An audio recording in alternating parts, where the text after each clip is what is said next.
Setiap dari kita punya mimpi. Mimpi untuk menjadi hebat, mampu memberikan kebermanfaatan untuk sesama, dan menjadi sosok yang luar biasa. Namun terkadang banyak keraguan untuk kita menentukan keputusan melalui rute manakah yang akan mengantarkannya. Kini kamu tak perlu ragu lagi. Universitas Kadiri akan mengantarkanmu meraih mimpi. Kampus tertua dan terbaik di Kediri Raya berada di area yang nyaman, sejuk, dan sangat strategis di sekitar tempat wisata yang memberikan suasana berbeda. Disinilah tempatmu dibentuk menjadi sosok berkarakter, kompeten, unggul, dan berdaya saing internasional. Sebuah kampus yang berdiri sejak tahun 1980. Disinilah tempatmu mengeksplor pengetahuan melalui 6 pilihan fakultas dengan 23 program studi unggulan untuk diploma, sarjana, profesi, dan pasca sarjana. Fakultas Hukum dengan program studi S1 Hukum dan S2 Hukum.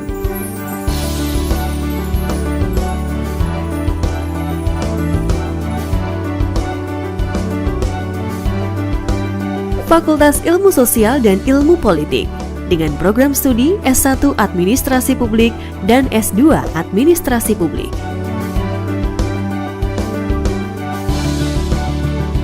Fakultas Pertanian dengan program studi S1 Agroteknologi dan Agribisnis.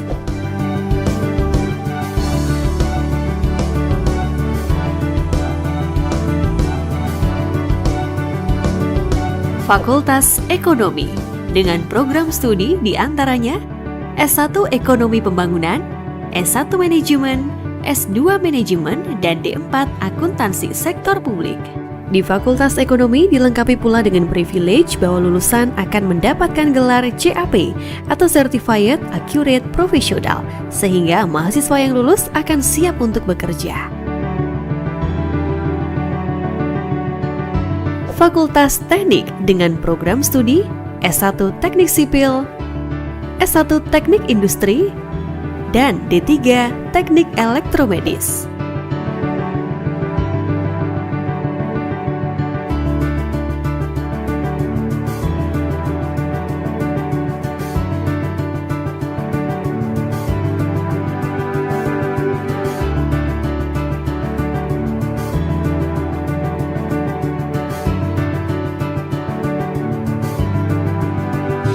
Fakultas Ilmu Kesehatan dengan berbagai program studi diantaranya profesi bidan, nurse, dan apoteker, S1 Ilmu Keperawatan, S1 Farmasi, D3, D4, dan S1 Kebidanan, D4 Teknologi Laboratorium Medis, serta S2 Kesehatan Masyarakat.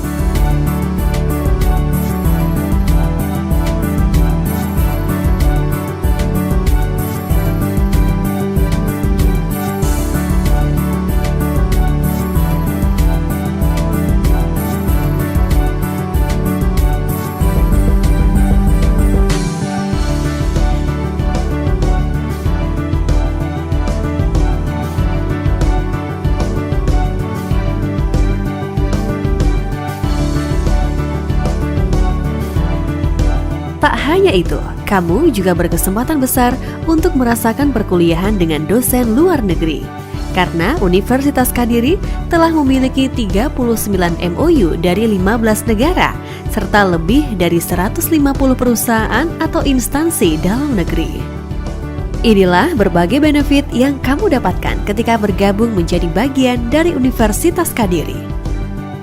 Beasiswa pendidikan dalam dan luar negeri, perkuliahan dengan dosen luar negeri, networking alumni di perusahaan dan instansi ternama, kesempatan menempuh perkuliahan di luar kampus 3 semester atau program MBKM, rekognisi pembelajaran lampau, student exchange program, inkubator entrepreneurship, dan perpustakaan dengan jurnal nasional dan internasional. Biaya kuliah sangat terjangkau. SPP dan DPP bisa diangsur. Tak hanya itu, Kamu juga mampu mengembangkan hobi dan bakatmu melalui berbagai UKM, di antaranya UKM Mapala,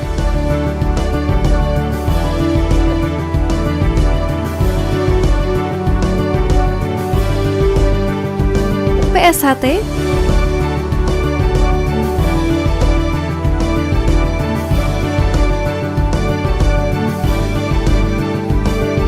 olahraga,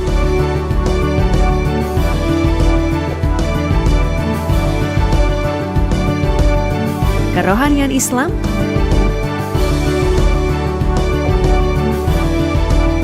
UKM seni, resimen mahasiswa, Kristen Katolik,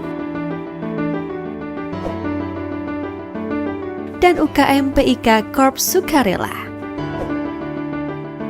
Kamu juga mampu belajar arti leadership dan teamwork dalam berbagai organisasi. Kamu juga akan dibantu di manakah nanti tempat yang tepat untuk bekerja dan berkarya. Karena di Universitas Kadiri memiliki GPC atau Job Placement Center yang membantu mempersiapkan karirmu. Ragam fasilitas lengkap siap menjadi fasilitas penunjang baik akademik maupun non-akademik. Seperti gedung olahraga, laboratorium komputer, laboratorium bahasa, tempat ibadah, galeri investasi, dan lain sebagainya. Lebih dari 30.000 alumni membuktikannya. Beragam prestasi akademik dan non-akademik mewarnai setiap tahunnya. Kini tak perlu menunda lagi. Jalan untuk meraih mimpi sudah ada di sini. Selamat pagi, perkenalkan dengan saya Desita dan dengan saudara Dimas Permana. Kami dari Universitas Kadiri, Fakultas Ilmu Sosial dan Ilmu Politik untuk program studi Magister Administrasi Publik. Kami di sini dalam rangka untuk memenuhi tugas UTS untuk mata kuliah Kebijakan Publik dan Aplikasi untuk dosennya dengan Pak Daimul Abrol. Kenapa sih kami memilih untuk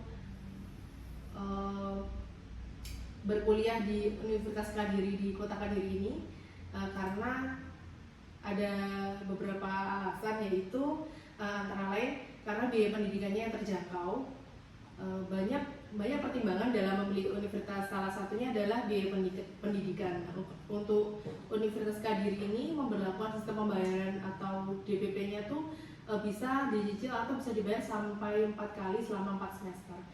Selain itu, Universitas Kadiri juga memiliki biaya pendidikan yang terjangkau bagi para calon mahasiswa, baik itu untuk program S1 maupun S2. Kemudian suasana belajarnya juga kondusif ya, karena kampusnya sendiri terletak di Kota Kediri bagian timur, dekat dengan kaki Gunung Klotok. Letaknya sedikit jauh dari keramaian pusat Kota Kediri, jadi menambah kenyamanan belajar bagi para mahasiswa. Jadi mahasiswa tidak terganggu oleh suara bising kendaraan ataupun polusi udara yang kerap merusak kota, sehingga hal ini dapat membuat suasana belajar lebih kondusif bagi para mahasiswanya. Untuk Universitas Kadiri sendiri memiliki 6 fakultas dan 24 program studi. Ini kan sudah baru minggu kemarin diresmikan Fakultas Kedokteran Gigi oleh Dikti. Untuk selanjutnya mungkin bisa jelaskan kenapa alasannya kuliah di Universitas Kadiri, yaitu kurikulumnya. Kurikulumnya sudah menerapkan pendidikan berbasis otonom sehingga didapatkan metode pendidikan yang tidak hanya efektif tapi juga tepat sasaran. Selain itu, kolaborasi antara dosen dan mahasiswa dalam membangun lingkungan pendidikan yang interaktif sekaligus melatih mahasiswa untuk menghadapi lingkungan kerja maupun yang sudah berpengalaman dalam pekerjaan. Selain itu, prospek kerja alumni Universitas Kadiri yang siap kerja sesuai dengan bidang yang ditempuh semasa kuliah. Jadi contohnya saya dulu S1-nya juga di Universitas Kadiri, tetapi jurusan S1 manajemen. Kebetulan lulusan dari situ dan mengulanginya lagi ke Universitas Kadiri. Selanjutnya, terdidik disiplin. Nah, ini contohnya terdidik disiplin ini, dosen-dosen sangat tertib sekali dalam jam mengajarnya.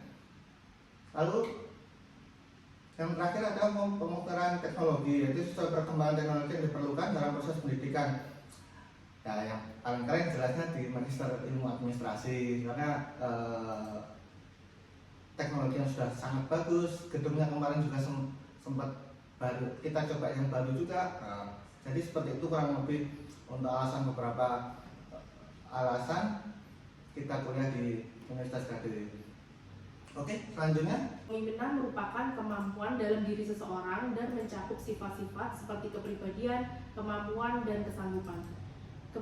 Kepemimpinan tidak dapat dipisahkan dari gaya, perilaku, dan kedudukan pemimpin bersangkutan dan interaksinya dengan para pengikut serta situasi.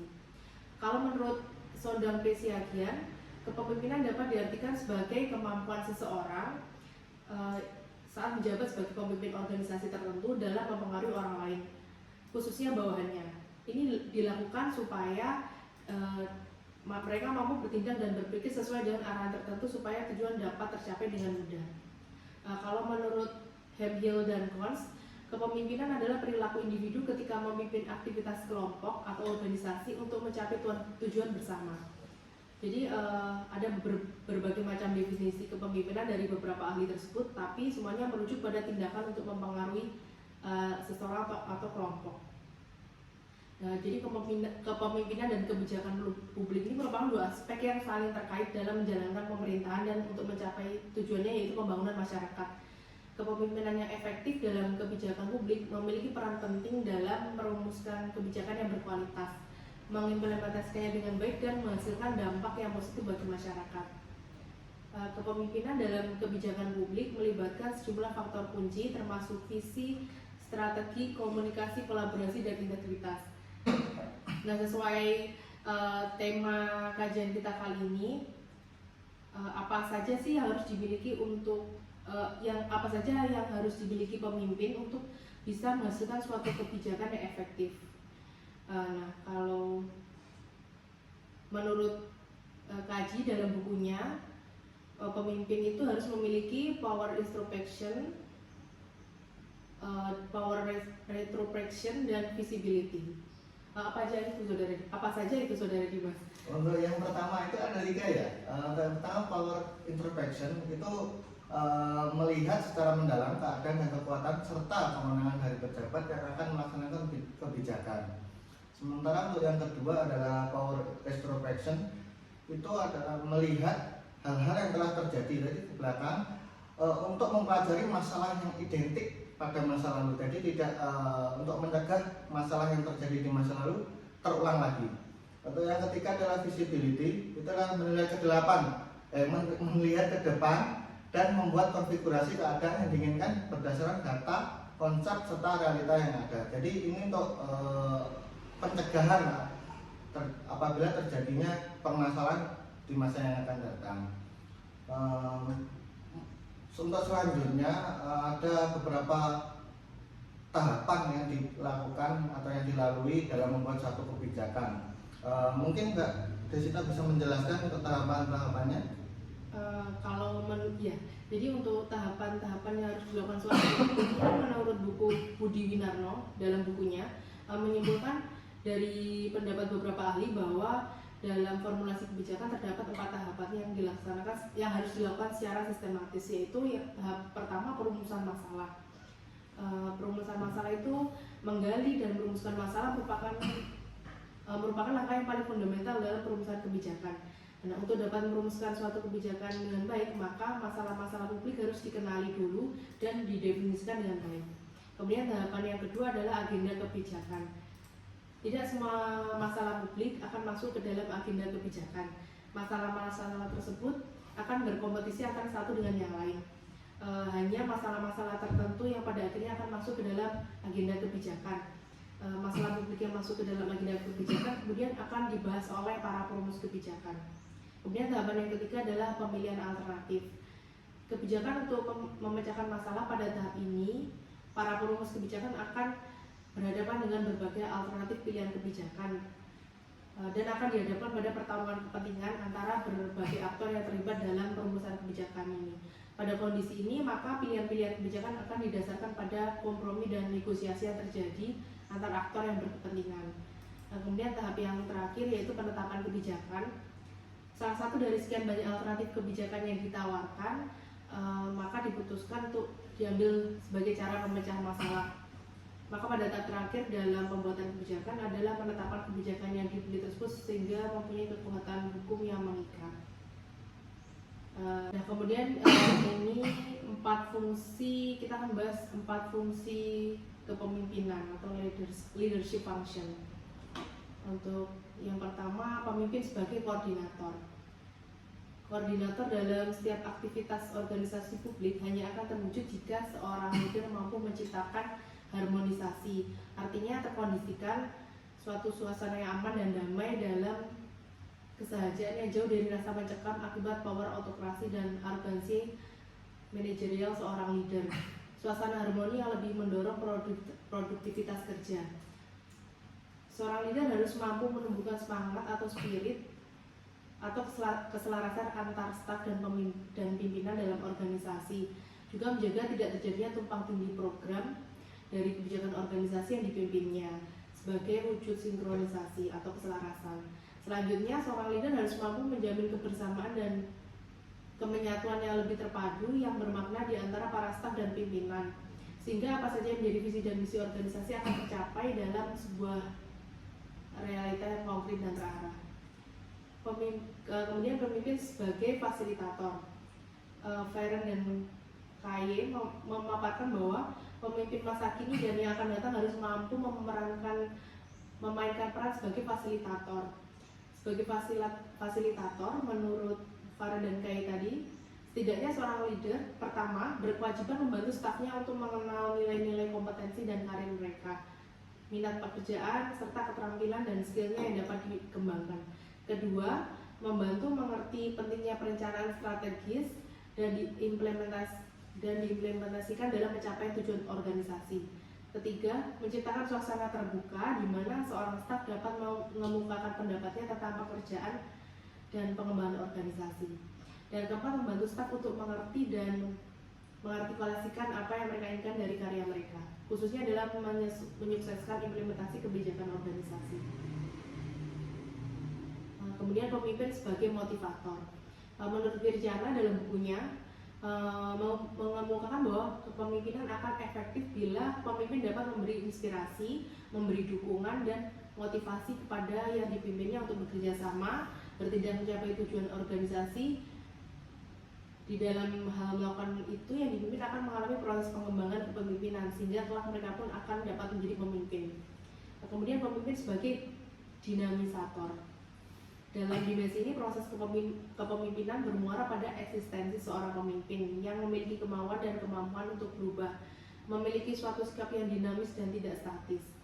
Hal ini diperlukan karena pada kenyataannya semua berubah, dan yang tidak berubah itu adalah perubahan itu sendiri. Karena itulah seorang pemimpin dalam menjalankan tugas-tugas kepemimpinannya, maka seorang pemimpin harus dapat mendinamisir dalam menciptakan suasana kondusif yang menyenangkan bagi semua staf maupun implementer kebijakan organisasi. Kemudian apalagi nih ya? Mungkin selanjutnya mungkin kita akan membahas tentang model formulasi kebijakan publik ya. Mungkin yang paling terkenal ya mungkin dari Thomas R. Dyer itu tahun 1995. Itu ada beberapa model formulasi perumusan kebijakan. Itu seingat saya ada 9. Yang pertama adalah model teori kelompok. Inti gagasannya itu adalah interaksi di dalam kelompok yang kompromistis akan menghasilkan keseimbangan. Sekaligus untuk memperkuat kompromi adalah yang terbaik dalam produk kebijakan publik.